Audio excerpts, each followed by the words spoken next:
Ktorý darček je podľa teba najlepší? 151 eur a 10 hodín strávenie na internete, ale máme to. Ako prvé tu máme sada na výrobu pier. Aké to cute, úplne nádherné. Za mňa najlepší darček. Vaše dieťa si to spraví podľa seba, využije to na každý deň a nebude sa vám to váľať po zemi. Čiže druhá vec, tetovacie štúdio. Kto by nechcel na Vianoce mať tetovacie štúdio? No, máte tu pečiatky, normálne tetovačky, potom pištolku, kde normálne si toto nalepíte na ruku a už tetujete. Ďalej tu máme, nazvala by som to asi buď módna návrhárka.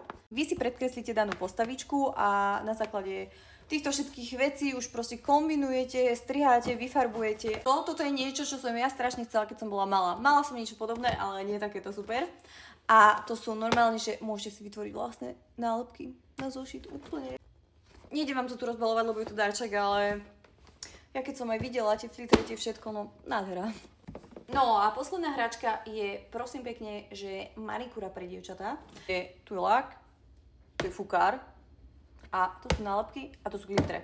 Glitre sa dávajú týmto.